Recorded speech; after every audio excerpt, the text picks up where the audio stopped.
welcome back. We're on day 9 of our 30 days of yoga series. We're going to go through Warrior 1 today. So we're into the warriors, Virabhadrasana 1. We're going to start in our downward facing dog.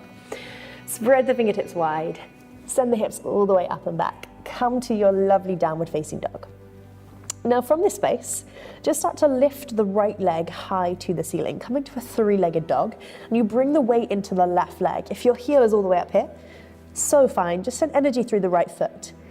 Inhale, lengthen the right foot a little bit further away from you, and as you exhale, round through the spine, and can you now step your right foot all the way in between your hands? It might need a little bit of encouragement, so let it land there. Now from this space, ground down the back heel. Really press into the outside edge of your back foot, ball of your front foot. Press those spaces into the mat. Energize your legs, squeeze your inner thighs together. And as you inhale, just start to lift all the way up through the body. So Warrior 1. Both hip bones are facing forward. If you feel like you haven't got the space to bring that left hip bone forward, just heel toe your right foot out slightly so you can dial the left hip forward, pulling the right hip back. The right knee is bent, the right knee is directly over the front ankle. That back leg is straight, and there's so much energy in the back leg, really pressing into the outside blade of the left foot. Tailbone is tucking here. So rather than feeling this in the lower back, tuck your tailbone, squeeze everything all the way up into the spine, into the heart space. Fingertips start to reach all the way up and overhead. Warrior 1, shoulders are rolling down the spine, energy through the fingertips. Keep that engagement in the legs. This pose is really strength and stability rather than any flexibility. So you might feel a little bit of shaking in the legs here. Own that space, stay lifted. It's called a warrior for a reason. So feel strong and connected to your pose, to your body. And just take a lovely big inhale and a big exhale. Now from this space, we're going to start to move into what's called humble warrior. So simply interlace your hands behind your back. Roll your shoulders down your spine and start to send your hands away from you as if you're drawing them all the way towards the floor. Now from this space, you might think your heart starts to lift. You collapse in the lower back. So can you tuck your tailbone here and keep the heart really lifted? Keep pressing into the feet. Take a breath, inhale.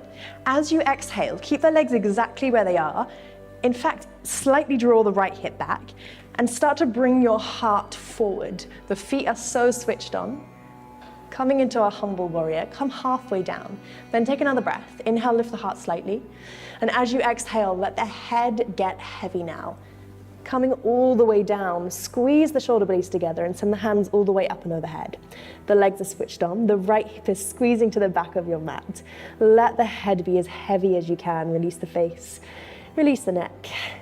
And imagine you're being held up by your hands, by your wrists. So really find that space in between the shoulders. Press into the feet. And inhale, we're going to start to lift all the way back up. Release the hands. Send the fingertips all the way up and overhead. Back to our Warrior 1. On your exhale, frame your front foot. Both hands come either side of that right foot. And step the right foot all the way back to your downward facing dog. And take a breath here. Inhale. Exhale. Inhale now, send the left leg high towards the ceiling, 3-legged dog. Again, that right heel can be up if there's not enough space down the back of the leg. Send the left foot away, energy through the left foot, inhale. Exhale, round through the spine, maybe a little bit of encouragement to bring that left foot in between your hands. Maybe you can place it all the way down. That back heel grounds down. Press into the feet, squeeze the inner thighs, and inhale, rise up, Warrior 1. So now our left leg is in front. Our right leg is really energizing all the way down into the mat. Again, if you feel like your right hip can't move forward, heel toe the left foot out. Then you've got a little bit more space for both hip bones to really shine forward, and that left hip is squeezing back. Tailbone is tucking, energy through the back leg. Lots to think about. Fingers are lengthening all the way up and overhead. Roll the shoulders. Find this strong connected warrior. Take a breath, inhale. Exhale. Inhale. And this time as you exhale, interlace your fingers behind your back. But this time take the weird interlace. So whatever you normally go to, think switching it to the other fingers. So like you're holding hands with someone in a really weird way. Roll the shoulders, energy through the hands. Send the hands away from you. Squeeze the shoulders together. Inhale, lift the heart. Keep space in the lower back. As you exhale, start to send the heart forward. The legs are switched on. Everything's working. Come halfway down. Take another breath. Inhale. As you exhale, now drop the head. Come into your humble warrior. Let the head be so heavy. You're pressing into the outside edge of the back foot and the ball of the front foot. Take an inhale, lift halfway. Exhale, fold in. Again, shoulder blades are squeezing in. Imagine your hands are being held all the way up to find that space for your shoulders. Press into the feet. As you inhale, rise all the way back up. Squeeze inner thighs together. Hands reach up and overhead. Find a release, warrior one. And exhale, both hands come down either side of the front foot and simply step the left foot all the way back. Downward facing dog. Place your knees back down to your mat. Bum to the heels and just take a little rest. And that is your warrior one, Virabhadrasana one with a humble warrior variation.